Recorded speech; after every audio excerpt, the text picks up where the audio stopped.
Good day, I am Jaspher Vidad. In this video, I am going to share a short background about our subject, which talk about radiotherapy. So what is radiotherapy? Well, radiotherapy is a treatment of disease, primarily malignant tumors, using electromagnetic and particle radiation. So there are two types of radiotherapy. First is the external beam radiotherapy. It is where the radiation is applied as beams from the outside of the body. And the intraluminal radiotherapy, which is the introduction of radioactive sources into the body cavities. Since we already have a small knowledge about radiotherapy, now we will talk about its history. In 1895, the German physicist Wilhelm Conrad Röntgen discovers X-rays and produced the first X-ray images with his wife's hand, Anna Bertha. This shows that exposure to radiation produced cutaneous burns. After a month of the discovery, Leopold Freud and Edward Schiff suggested they be used in the treatment of disease. In the discovery of the therapeutic potential of radiation, the experimenters noticed that prolonged exposure to X-rays created inflammation and tissue damage on the skin. In 1896, the first American physician of Chicago, Emil Grube, was possibly the first one to use X-rays to treat cancer. But take note, the first successful treatment was by Schiff and Freud in the case of lupus vulgaris. So, by the late 1980s, computer tomography-based treatment planning had become commonplace, allowing the development of 3D dimensional conformal radiotherapy.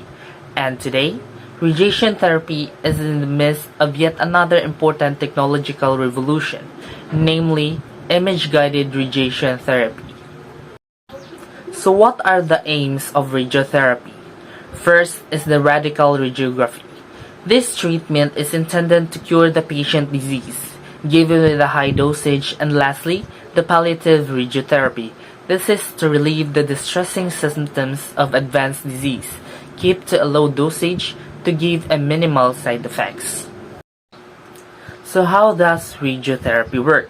If a tumor is exposed to enough radiation, exponential cell kill results in eradication of the tumor. So the treatment should be planned so that the tumor receive a higher radiation dose than surrounding tissue. Also, the dose is spread out so that the normal tissue can recover. So, there are three main interdependent factors: the total dose delivered, the time over which the dose was delivered, and lastly, the volume irradiated.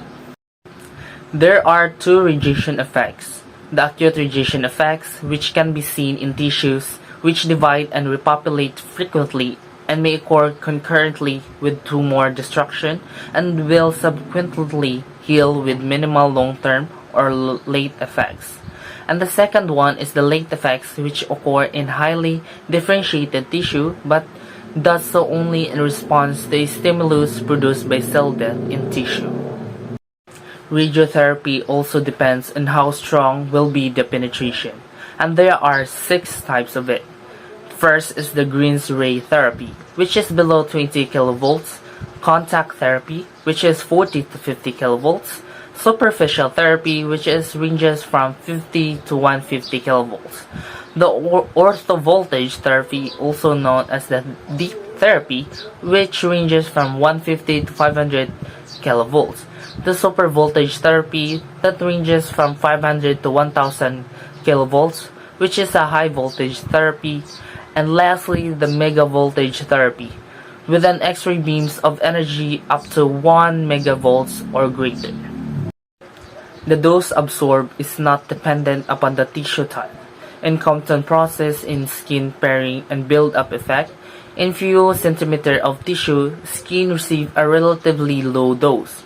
The interaction produces a predominantly forward scatter at high energies. So what are the principles of radiation treatment planning? In patient data, the clinical examination like palpation and endoscopy, and the results of one or more imaging technologies such as X-ray, nuclear medicine, ultrasound, and MRI. At megavoltage photon energies, the differential absorption in the tissues is minimal and an understanding of the dose distribution in a homogeneous medium is generally considered sufficient, largely confined to a single field treatments, although a few centers will attempt multiple electron field treatments or a mixture of electron and X-ray fields. In distribution of dose in a uniform phantom, most measurements are made using a uniform phantom, which is carefully chosen to be soft tissue equivalent to attenuate, absorb, and scatter the radiation to the same extent as soft tissue. Our last topic for this video, the radiation treatment planning and immobilization and contouring. Radiation treatment planning is used to describe when the work involved in displaying graphically a dose distribution, which results when one or more radiation beam converge at the target volume. Radiographer's ability to position the patient in the same way each of treatment by paying particular attention to the positioning of the limbs and extremities. Provision of immobilization and patient contouring devices are two vital precursors to any practical treatment planning. For head and neck treatment, the patient mold or shell becomes essential as a means to ensuring the same position is reproduced each day and to avoid a graphical miss when the treatment fields are small. Contour data are taken from the patient in the treatment position while using the prescribed immobilization devices. So here are the patient contouring devices. The value of radiation treatment planning depends on the reproducibility of the shape of the patient on a day-to-day basis throughout the course of treatment. The couch where the patient contour will be taken, therefore, should be identical in every aspect to the couch on which the patient will be treated. Lid strip can be easily bent around the patient and skin marks transferred to the lid using a piece of chalk or marker pen. What are the devices used as a contour? First is the adjustable template. It is invaluable for taking complex contours. Examples is around the head and neck. Next is rotating jig, taking the contour from the outside the patient shell. Next is the CT scanner. Here are the two patient contours, the external and internal. Can be obtained from CT scan data, thereby making the anatomy to be accurately mapped within the external patient contour in multiple planes throughout the irradiated volume. It can also reconstruct the contour and internal anatomy. In other words, CT scanners are ideal contouring devices as it does both the external contour and internal anatomy with optimum registration. That will be the end of our discussions. Once again, I am Jaspher Vidad, and I hope you gain knowledge about our lesson today about radiotherapy. Thank you very much.